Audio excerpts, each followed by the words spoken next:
వెళ్ళేలోగా మా చెల్లితో గొడవ.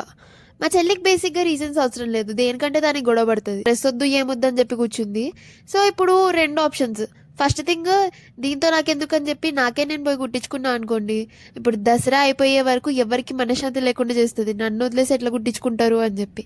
సపోజ్ నేను కూడా కుట్టించుకోకుండా ఉన్నా అనుకోండి, సింపుల్, ఆ రోజు ఇద్దరం కొత్త బట్టలు వేసుకోకుండా గమ్మున మూలకు కూర్చొని బాధపడాలి. సో ఇక కాంప్రమైజ్ అయ్యి వెళ్ళి మాట్లాడదామని. ఇప్పుడు లేచి వస్తావా రావా? టైలర్ ఆమె వెళ్ళిపోతుంది సంజీవి. టైలర్ ఆంటీ దగ్గరికి వెళ్ళాం. నాకేం డిజైన్ కావాలో చెప్తే లెహంగా కంటే డబుల్ ప్రైస్ కోట్ చేసింది. వదిలే ఆంటీ, బేసికెస్ట్ బ్లౌజ్ కుట్టమని చెప్పా. కొంచెం సేపు ఈ బీటెక్ బదులు టైలరింగ్ నేర్చుకున్నా అయిపోతుండే అని చెప్పి బాధపడ్డా. అండ్ నెక్స్ట్ డే చూస్తే ఏముంది, మన దరిద్రం గురించి తెలిసిందే కదా.